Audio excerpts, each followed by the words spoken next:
In the murky waters, under the pier, in the quiet retirement seaside resort of Bournemouth on England's south coast, a canoeist made a gruesome discovery. The £10 million Old Bailey trial, which eventually followed, uncovered a crime that shocked even the most hardened detectives.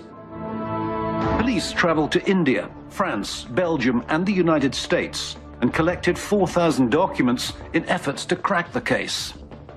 From a watery grave, the detectives were left a vital clue to the fate of an entire family.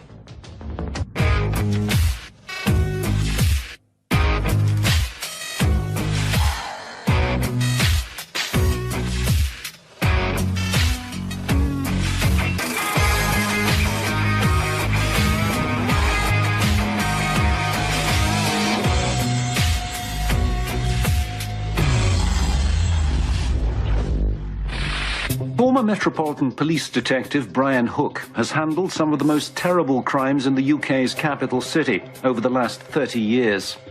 He's worked on serial murders, terrorist outrages, random killings and organised crime. He was an investigator with the anti-terrorist branch at Scotland Yard and later a surveillance specialist with the racial and violent crimes team.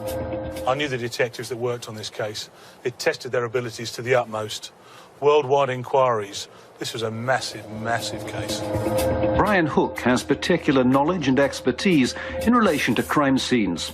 For 5 years, he was a member of the Metropolitan Police Specialist Crime Directorate Homicide Command.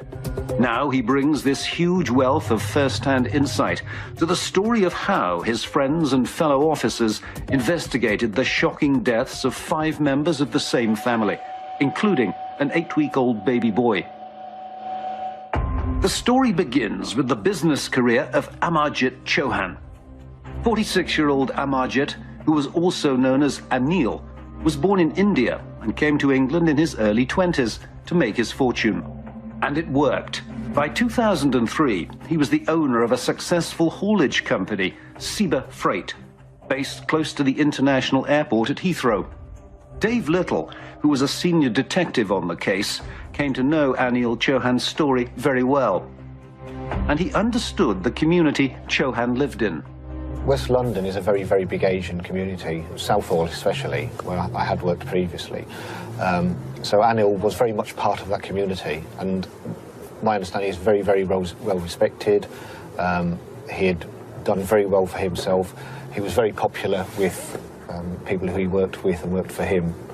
So I would say he was a big part of that community, certainly in the West London area at that time, yeah. So by 2003, Chohan was a rich man, probably a millionaire. People he knew and worked with thought he was relaxed and friendly. His business style was informal, but obviously successful. He was always on the lookout for new money-making opportunities. On the 13th of February 2003, he leaves his office, apparently to travel to Wiltshire, to meet a man who says he's interested in buying his company for £3 million in cash. Unfortunately, he didn't tell anyone exactly where he was going or the name of the person he was planning to meet. But Chohan didn't come back from the meeting that day, or the next day, or the day after that. Amarjit Chohan seemed simply to have vanished. Colleagues at Ciba Freight decided to tell the police he was missing. But experienced detectives know that a missing persons report can mean many different things. Every missing person investigation is different, and it's the circumstances that lead to it that make them different. Sometimes it's so out of character, it immediately stands out that that was wrong. Sometimes the story can be plausible, that you do think this is still a missing person. Nonetheless, you've got to start every investigation as a murder investigation, because you lose intelligence, you lose evidence very early on if you don't deal with it from that aspect. In fact, there was a reason why Chohan might have wanted to make himself scarce. Maybe even 2 reasons. Back in 1996, he'd been convicted on 13 charges of tax evasion and had been sentenced to 3 years in prison. He had a reputation for cutting business corners and for financial tricks he said he'd learnt in jail. He knew some pretty shady people, some of whom he'd also met while serving his sentence. He was always looking over his shoulder and feared further investigation by the authorities. On top of which, he'd married Nancy, the second Mrs. Chohan, without actually divorcing the first. He was a bigamist, and it was only a matter of time before that came out into the open. This was a man with things to fear and things to hide. This was a man with a lot of cash and a business which made more cash every day. So he was both vulnerable and in trouble. During the investigation, we discovered that Anil had been married before and had children from a previous marriage. So we liaised with that side of the family as well. I wouldn't say a difficulty. We had to cater for one family who were his previous marriage. We had to cater with Onkaverma, with the current family. And there was friction between the two of them as well. But certainly, it was a big surprise to us, obviously, that there had been a previous family as well. Amarjit Chohan went missing after setting off for an apparently routine business meeting. He didn't tell anyone the meeting was set for a country lane near Stonehenge, one of Britain's most famous national monuments. Perhaps if he had, eyebrows would have been raised. But he didn't, so there was no immediate reason for anyone to be seriously worried. But Chohan himself was in really deep trouble, and there was no way he could tell anyone what was happening. When successful businessman Amarjit Chohan went missing, no one paid much immediate attention. His family didn't raise the alarm. Colleagues and employees at his company were used to him being off their radar for a few days while he did a deal or met up with contacts. And neither his family nor his colleagues knew he was worried about the tax authorities again, and his private life was extremely tangled. But in reality, his disappearance had a completely different and much more sinister explanation. He'd been forcibly abducted by 3 men. He was being held prisoner in this ordinary-looking house, nearly 100 miles from London, deep in the English countryside. Inside, Chohan is under intense pressure. He's being coerced to make phone calls to his wife, telling her that he's fine and not to worry. What he doesn't know is that 2 of the men who are holding him prisoner are on their way back to Chohan's home in West London. The family home has since been knocked down, but here on this site, Nancy, the second Mrs. Chohan, was waiting for her husband to get back. With her were her 2 young boys, aged just 2 months and 18 months, and her mother on a visit from India. They were surprised by a knock on the door. 2 men pushed their way in and forced the 2 women and the 2 little children out of the house and into a hired van. The van drives off at speed. No one knows this yet, but 3 adults, a toddler and a baby are missing. There are no family members left to tell anyone about it and to raise the alarm. Chohan's work colleagues reported him missing, but they didn't know his family had also vanished. So the early story from the police point of view was he was a missing person inquiry. There were circumstances around that inquiry that led it to be a bit more suspicious, so it was a high-risk miss. Anil went missing in February. There was a story being put about at that time that he'd sold the company and had gone away because of drugs dealing that he was involved in, which subsequently will be disproved. So really, it was a high-risk missing person investigation to start off with. Not all missing persons reports are treated the same by police. Lots of people go missing every day and every week. Police have to prioritise the investigation. They look at who's gone missing, the age, the vulnerability. What you have here is a grown man with his family. There's nothing in his background or circumstance to suggest nothing other than the fact he's upped and gone back to his own country. But back at the bungalow in Wiltshire, where Chohan is being held prisoner, there's something else going on. Chohan is being forced to sign several blank sheets of headed paper from his own freight company. The kidnappers clearly have business on their mind. Looking at this quiet, dead-end street for himself, Brian Hook can see that whatever was happening in this bungalow must have been in plain sight of the neighbours. The bungalow was occupied by a Mr. Kenneth Reagan and his father. No one in the street knew that a businessman was missing from home, but they must have thought something odd was going on. I've spoken to local residents, some of whom were witnesses during the investigation. One in particular came down early one morning. He saw a white van backed up against the side of the house behind me. He knew Mr. Regan, who was there when he arrived. Mr. Regan appeared shocked to see him that early in the morning. He said his hellos and made his way very quickly back inside. The lights of the bungalow were on. Who knows what was going on inside on that morning? The For several weeks, nothing happened. Mr. Chohan was missing from work, but this did not cause major alarm. No one knew his family was also missing. Whatever Mr. Chohan's abductors had planned seemed to be going smoothly, and it might have stayed that way for even longer. But Mrs. Chohan had a brother who lived halfway around the world in New Zealand. For 3 weeks, he tried to reach his sister on the phone without success. Finally, he gave up and got on a plane to see what was going on. Finding the house empty and no sign of any single member of the family, he raises the alarm and calls the police. The brother arriving from New Zealand changes the whole focus of the investigation. A senior investigating officer is appointed from the Specialist Crime Directorate.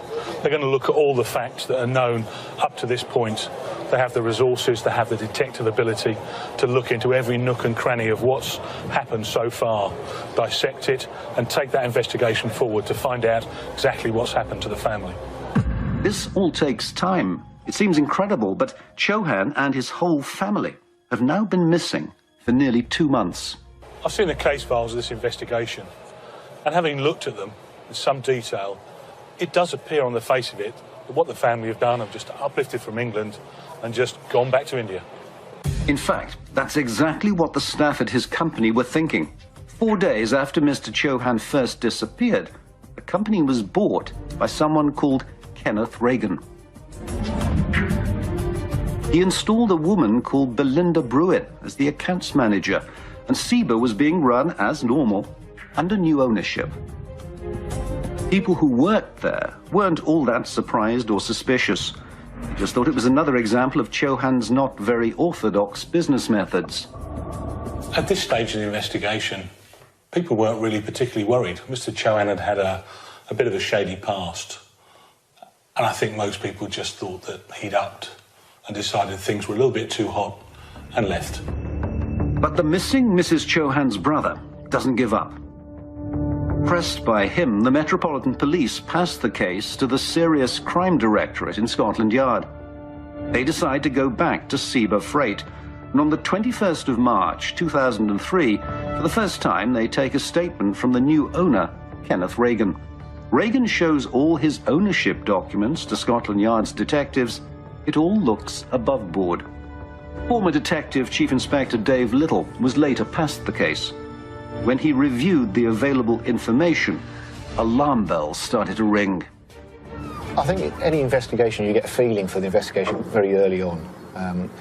Sometimes you can't put your finger on exactly what it is or why you don't feel something's quite right. From the outset, this was a missing person investigation. This is somebody who had disappeared for a little bit period of time. But from the outset, if you looked at all the component parts of it, there was something not quite right about it.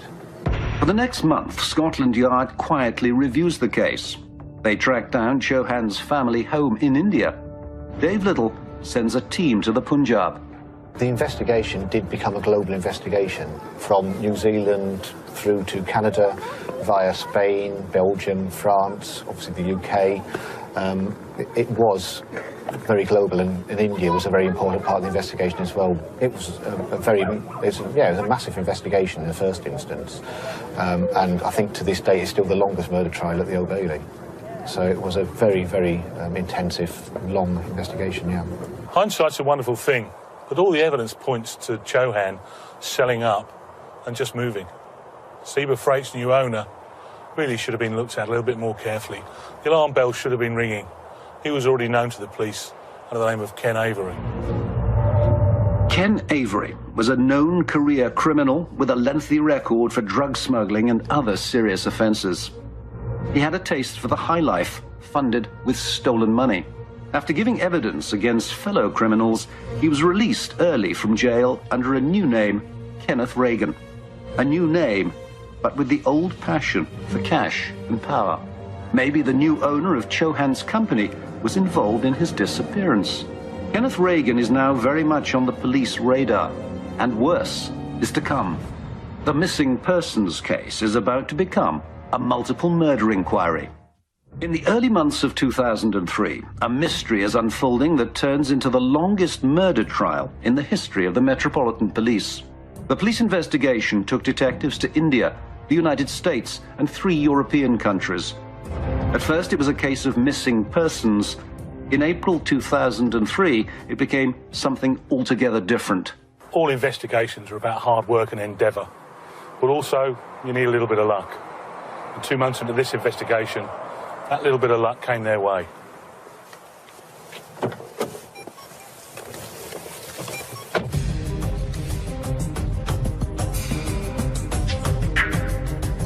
In the early hours of the 22nd of April, 2 days after Easter Sunday, a lone boating enthusiast is peacefully paddling around Bournemouth Pier on the south coast of England when he bumps into something floating in the water. He calls the local police. The object in the water is a dead body, which has been there for some time. Police called in a local pathologist.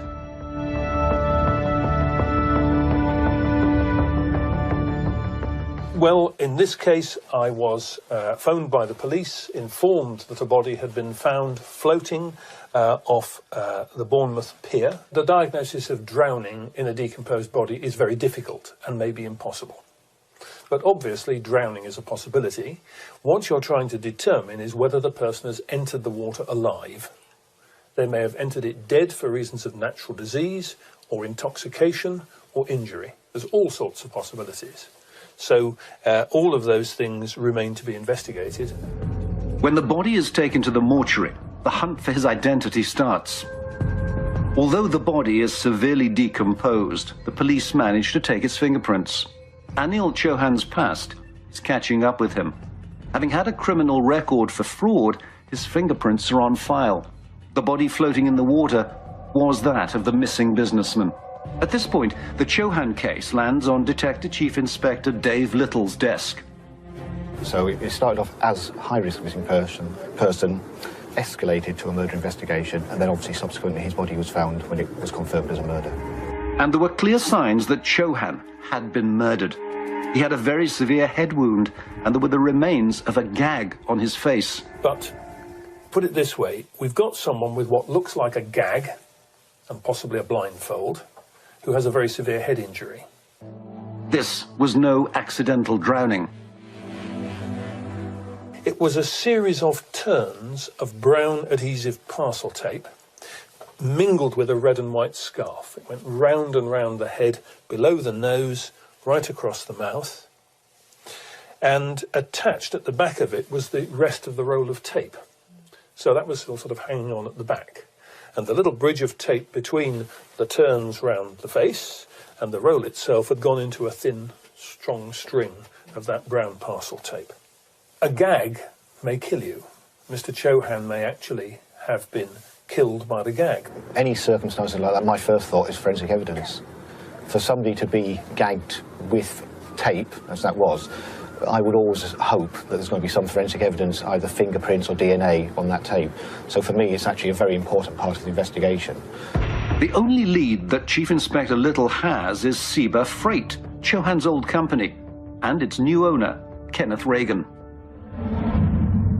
Reagan appeared to me to be very arrogant, and he had throughout his life manipulated people. He actually had a persona far greater than his real worth. When he came out of prison after the drugs case, he obviously had access to far less money than he had done previously. He was called Captain Cash. So everybody that he'd met with, he lived the high life. He always had money, always had cash around him. 55-year-old Reagan may not have had the looks of a wealthy playboy and international criminal mastermind, but that's how he saw himself. Back in 1997, as the money rolled in from his drug smuggling enterprises, he was called Ken Avery and drove around in a Mercedes, reveling in the nickname of Captain Cash. But he sailed too close to the wind, and in 1998 he was jailed for his involvement in a heroin smuggling ring and a passport racket. Avery had no intention of spending valuable time in prison. He turned on his co-defendants, gave evidence against them, and was rewarded with a shorter sentence, just 4 years. When you talk to these people, they're career criminals that have spent their life involved in high-level criminality, they're very plausible, they're very believable, and they have a facade that will make most people think that they've got their money legitimately. But that's not the case. People like Reagan won't like to live below that status and that perceived lifestyle. When they come down with one almighty crash. They don't like it. In 2003, Avery was out of jail. He'd changed his name to Reagan and was the new owner of Seba Freight. He asked a woman friend called Belinda Bruin to join the company as managing director and credit controller. He offers her a salary of £72,000 for a position for which she has no qualifications whatsoever. Ken and Belinda's relationship goes back to 1997, when they meet in the ritzy top-floor bar of Harvey Nichols, one of London's smartest department stores. Reagan showers her with offers of glamorous trips and expensive gifts. Their relationship fizzles out while Reagan is in jail, but he sends a condolence note to her when he reads about the death of a celebrity friend, and he looks her up when he's released. Her own life has taken a turn for the worse. Although she has the outward trappings of wealth, her partner has by now left her. She's left with mortgage repayments and school fees and risks losing her 50-acre estate in Devon. Reagan is recently out of jail and needs someone to run the company he's acquired, someone he can use as a respectable front. So, just when she's strapped for cash, he persuades her to join his newly acquired company, Seba Freight. No previous convictions would make you a likely suspect to be a murderer.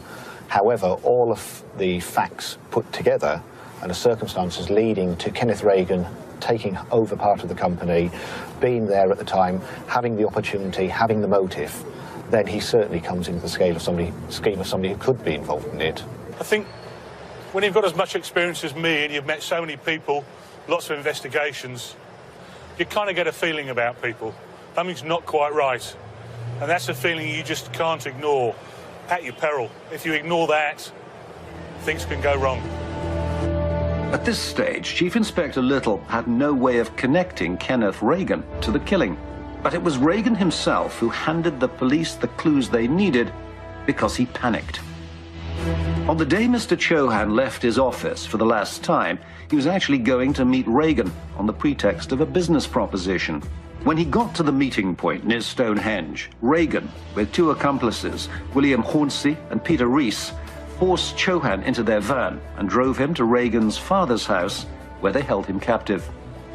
2 days later, Reagan and Hornsey travelled back to London and persuaded Mrs. Chohan, her two tiny children and her mother, to leave with them. They were bundled into the van and taken to Wiltshire to be united with Mr. Chohan. Sometime over the next 4 days, the entire family was murdered, and their bodies were taken to Tiverton in Devon, where they were buried in a field. So far, Reagan's crime was completely undetected. There was nothing to connect him directly to the family's disappearance. If he'd done nothing further, Reagan might have got away with his crime. But then he made a huge mistake. No matter how clever criminals think they are, they all make mistakes. Those mistakes are things that we can capitalise on. And moving the bodies in this occasion was certainly one of the biggest mistakes Reagan was ever going to make. If Reagan had left the Chohan family's bodies buried where they were, things might have been different. But he senses the police are closing in on him, and from his point of view, he made the wrong choice. Over the Easter weekend of 2003, when a body is found floating in the sea by Bournemouth Pier, a missing persons case became murder. Kenneth Reagan made a very calculated decision to move the evidence away from where it was because he thought the police were getting closer to that evidence. So, from his perspective, had he left the bodies in situ in Tiverton, then they would have been found much earlier.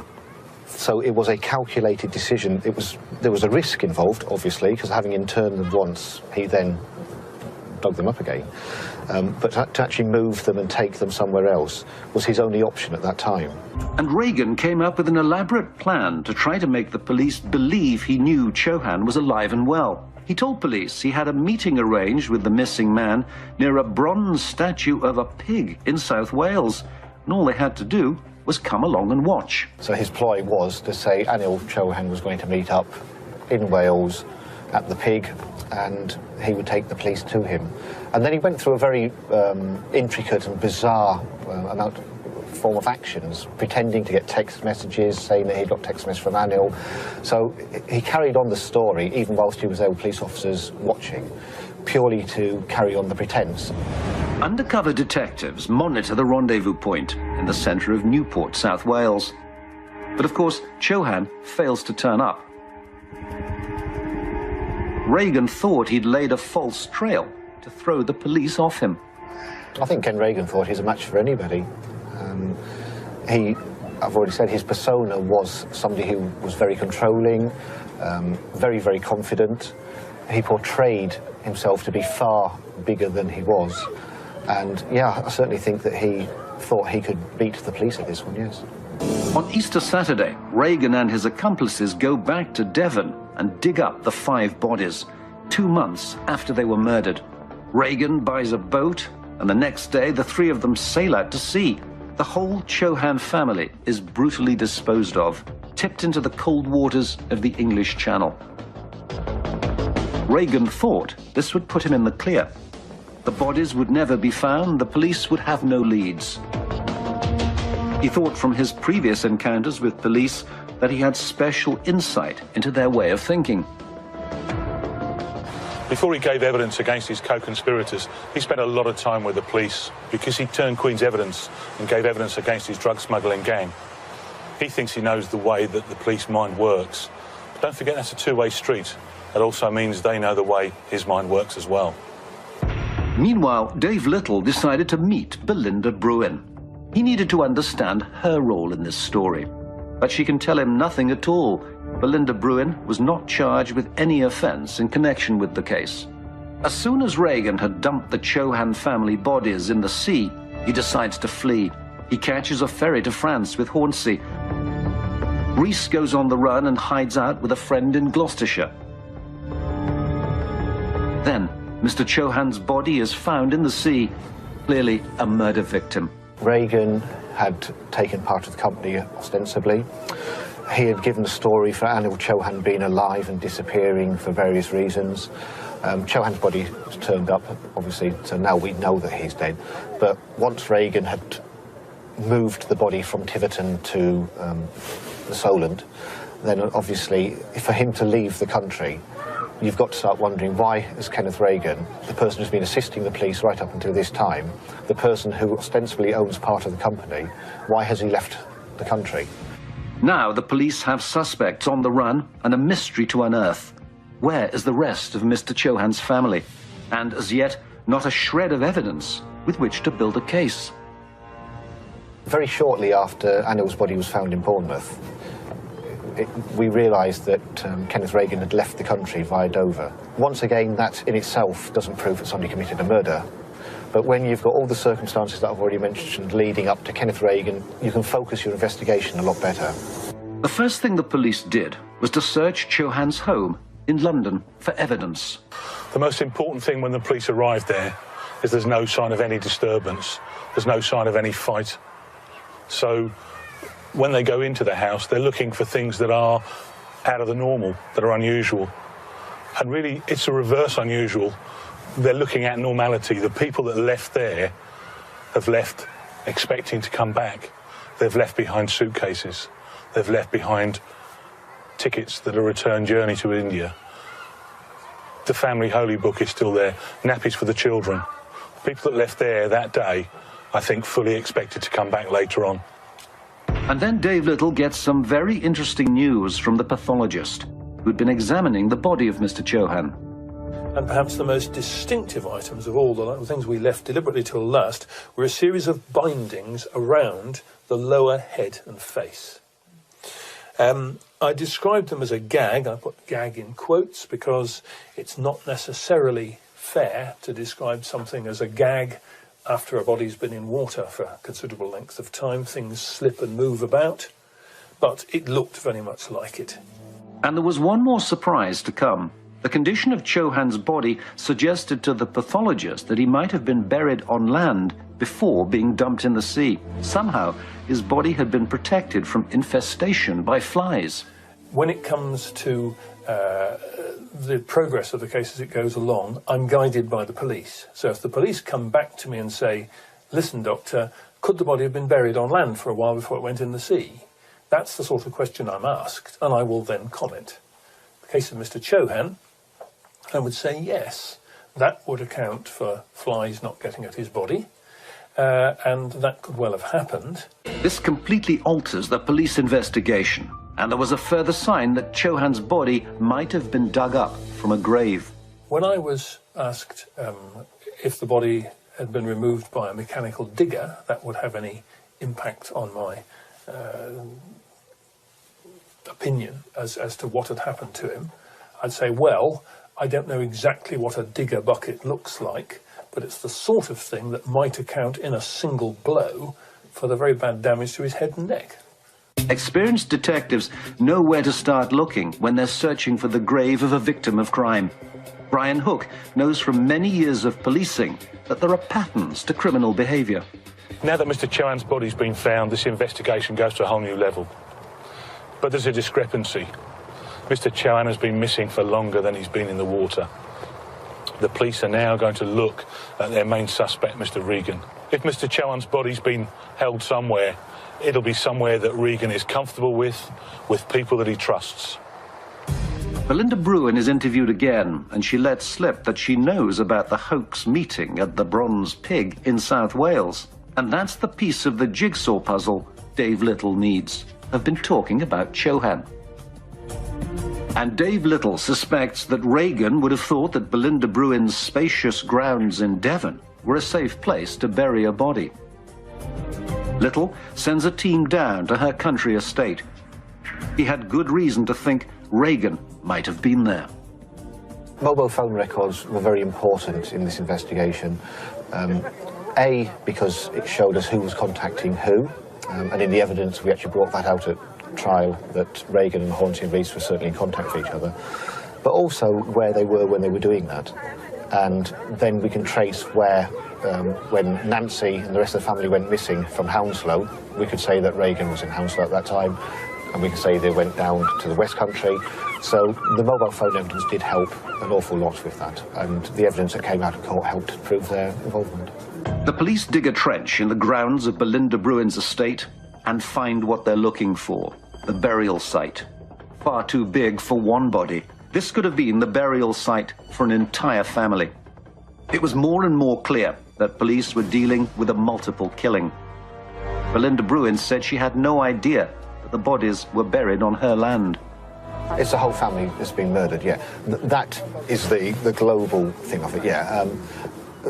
The fact that this murder took place, and there were 3 generations of a family wiped out. There was obviously the grandmother, the 2 adults, and the 2 children, one of whom was just a toddler, not even a toddler. So there were 3 whole generations wiped out, and to this day we still don't know where the 2 children are. Their bodies have never been recovered. Now the detectives have to track down Kenneth Regan and put together the evidence they need to take him to court and pay for his callous crime. 3 months after businessman Amarjit Chohan first went missing, the Metropolitan Police now know they're dealing with a murder case. Mr. Chohan was definitely a murder victim, and his body had been found. His wife, mother-in-law, and 2 children were still missing. But the size of the grave found in Devon offered a grim clue to their fate. And Detective Chief Inspector Dave Little is closing in on his prime suspect, Kenneth Regan. An investigation isn't over when you've identified a suspect. That's when the hard work begins. That's when you have to look at the evidence you've gathered to make sure that the continuity, the integrity of all the evidence that you've got is going to be able to stand up in court when those people are charged. Dave Little's team examined all the phone evidence they could get hold of, which connected Kenneth Regan and his accomplices. The investigation, as it focused more and more on Kenneth Regan, we looked at his associates, who he'd been with, the people he'd been in contact with at various times, and as a result of which Hornsey and Rees came more and more into the investigation. And then once again, we proved the association between them and the fact that they were there at certain times, which was the evidence that convicted them in the end. And in the UK, police are able to use cameras fitted with software which identifies car owners from their registration plates. The phone enabled DCI Little's team to trace Ken Reagan's movements. So we did identify that somebody called Reagan had hired vehicles. At one stage you get a snippet of information which then leads you to look at something else. And then you get the CCTV, which will give you the registration number. You can look at the registration number, who hired it, where it came from. So all the information follows on from each other. And as you get one little bit, it actually opens a whole new sphere of the investigation, basically. The white van has been pressure hosed inside, but that's far from bad news for the scene of crime officers. A criminal can use a pressure hose and think he's washed away all traces of his crime. But in reality, the hosing makes the job easier for the police. When the van went into the laboratory, the scientists would have deconstructed the insides. High pressure hose, magnificent. All that's done, as well as taking away what appears to be on the surface, has pushed into the crevices and the cracks some of that evidence. The scientists will deconstruct that van and swab what's underneath the boards, what's underneath the metal. The result of the examination of the van by the scientists found bodily fluids from the Chohan family. We don't know whether they were alive or dead in the back of that van, but at some point they were most certainly in that van. But it's not all plain sailing for DCI Little and his team. Reagan's home address is his father's bungalow in Wiltshire. Everything points to this being where Chohan was held, and probably where the rest of his family were brought to. There's a strong possibility this is where all of them were killed. The scene of crime team is sent in. When the crime scene investigators arrived at Reagan's father's house, they're looking for trace evidence, the smallest amount of evidence that you can possibly find at a crime scene. There was absolutely nothing there. It had been cleaned, it was clean as a whistle. Things had been replaced, there was no evidence there whatsoever inside that house. On the outside wall, they found a tiny, tiny blood spot. Examination of that later at the laboratory revealed it belonged to one of the Chohan's children. There may not have been much forensic evidence, but there was enough to convince police this was the right place. So it was probably here that Mr. Chohan was held for 3 days, drugged and gagged, forced to make telephone calls to his family and sign away his freight company to Ken Reagan. But Chohan shows extraordinary bravery during his ordeal. While left alone in the bungalow, he finds some letters with Reagan's address on them. He picks one up, writes a message on it about what was happening, folds it into quarters, then eighths, and slips it inside his sock. He puts his shoe back on and waits for his fate. Pathologist Basil Perdue went through Chohan's clothes at the time of the initial autopsy. The colour of his clothing had been somewhat altered by being in seawater for quite some time, and I described his main garment on the top as a navy blue or purple sweatshirt. You can imagine there was some fading and changing of colour. So it had long sleeves and a V-neck, and it had a maker's name and things of that sort. There were socks on his feet, which later assumed a much greater importance. After the autopsy, a forensic scientist was routinely analysing Chohan's personal effects and clothing. He found the astonishing and vital clue still stuck inside Chohan's sock. Obviously, Anil knew something bad was going to happen to him. He'd obviously been kept captive. Reese had been guarding over him while the other two went to get the rest of the family. So at some stage during that time, he had the foresight to write a letter or a note on a piece of paper and hide it inside of his sock, which wasn't found until his body was found. And then, because it was wet, it was left to dry. And subsequently it was examined, and it did actually say everything that happened in the letter. So it was a damning piece of evidence, immense courage and foresight. At that stage, you've got to assume that he knew he was going to die. So he wrote that, and it was reported at the time as a letter from the grave, which it actually was. Dave Little's evidence against Reagan and his accomplices is mounting. Now all he has to do is find him and bring him to justice.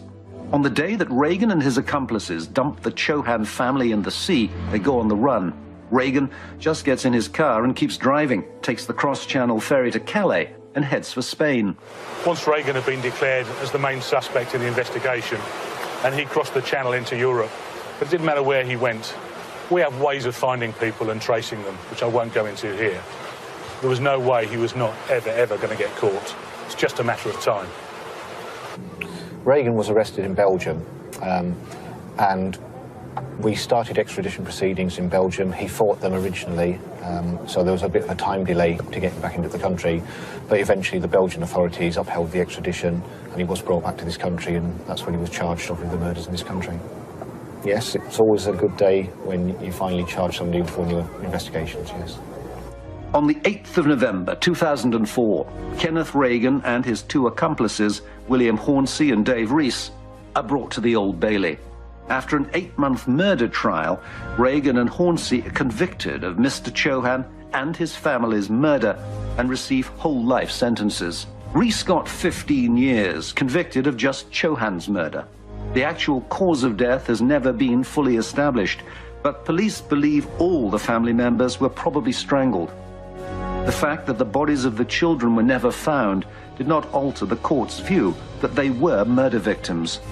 Sentencing the convicted men, the judge said, "The misery, pain and suffering which you have visited on the surviving members of Mr. and Mrs. Chohan's family are immeasurable, not least because of the contemptible treatment of the bodies of their relatives, and not least because the bodies of those two tiny children have never been recovered." When the guilty verdicts came in, there was an immense feeling of relief. I think they got everything they deserved, because Reagan and Hornsey both got whole life sentences. The only motive that I can see was purely financial. That family died because Reagan wanted more money. And that's the travesty. Any death is bad, but this was just pure greed, the motivation behind this one. And especially when two of the victims were very, very young children, you know, who they wouldn't even have known what's happening or anything. So it was quite a tragic way for them to come to their ends. There's one last terrible detail. The bodies of the two Chohan children have never been found. Their grandmother's body washed up on the Isle of Wight in September 2003. Their mother was hauled up in a fishing net that July. After Anil had been found off Bournemouth, sometime later Nancy's body was actually picked up by a trawler, a fisherman trawling. And as the bundle came up out of the water in the fisherman's nets, the fisherman did see something fall from the net back into the sea, which we can only suppose were the bodies or the body of one of the children. So I don't know, because we never know what it was that fell back in there, but under the circumstances, I think the main supposition has got to be that those were the children's bodies, which have never been found since. This was a killing motivated by greed alone. A man who wanted cash quickly. A man ruthless enough to kill an entire family in order to steal their business. A man willing to cross the line to get what he wanted.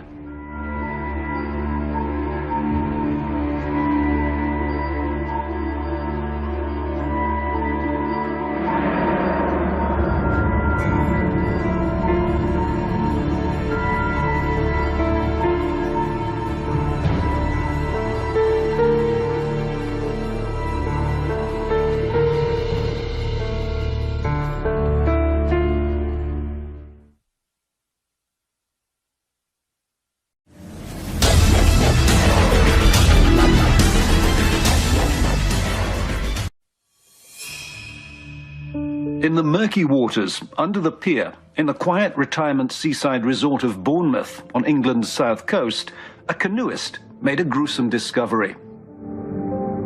The £10 million Old Bailey trial, which eventually followed, uncovered a crime that shocked even the most hardened detectives. Police traveled to India, France, Belgium and the United States and collected 4,000 documents in efforts to crack the case. From a watery grave, the detectives were left a vital clue to the fate of an entire family.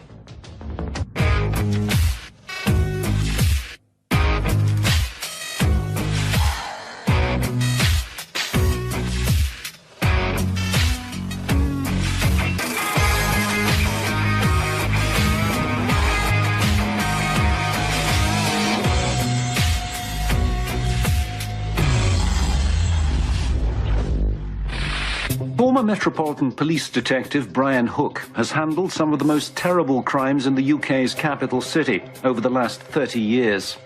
He's worked on serial murders, terrorist outrages, random killings and organised crime. He was an investigator with the anti-terrorist branch at Scotland Yard and later a surveillance specialist with the racial and violent crimes team. I knew the detectives that worked on this case. It tested their abilities to the utmost. Worldwide inquiries. This was a massive, massive case. Brian Hook has particular knowledge and expertise in relation to crime scenes. For 5 years, he was a member of the Metropolitan Police Specialist Crime Directorate Homicide Command. Now he brings this huge wealth of first-hand insight to the story of how his friends and fellow officers investigated the shocking deaths of 5 members of the same family, including an 8-week-old baby boy. The story begins with the business career of Amarjit Chohan. 46-year-old Amarjit, who was also known as Anil, was born in India and came to England in his early 20s to make his fortune. And it worked. By 2003, he was the owner of a successful haulage company, Seba Freight, based close to the international airport at Heathrow. Dave Little, who was a senior detective on the case, came to know Anil Chohan's story very well. And he understood the community Chohan lived in. West London is a very, very big Asian community, Southall especially, where I had worked previously. So Anil was very much part of that community, and my understanding is very, very well respected. He had done very well for himself. He was very popular with people who he worked with and worked for him. So I would say he was a big part of that community, certainly in the West London area at that time, yeah. So by 2003, Chohan was a rich man, probably a millionaire. People he knew and worked with thought he was relaxed and friendly. His business style was informal, but obviously successful. He was always on the lookout for new money-making opportunities. On the 13th of February 2003, he leaves his office, apparently to travel to Wiltshire, to meet a man who says he's interested in buying his company for £3 million in cash. Unfortunately, he didn't tell anyone exactly where he was going or the name of the person he was planning to meet. But Chohan didn't come back from the meeting that day, or the next day, or the day after that. Amarjit Chohan seemed simply to have vanished. Colleagues at Seba Freight decided to tell the police he was missing. But experienced detectives know that a missing persons report can mean many different things. Every missing person investigation is different, and it's the circumstances that lead to it that make them different. Sometimes it's so out of character, it immediately stands out that that was wrong. Sometimes the story can be plausible, that you do think this is still a missing person.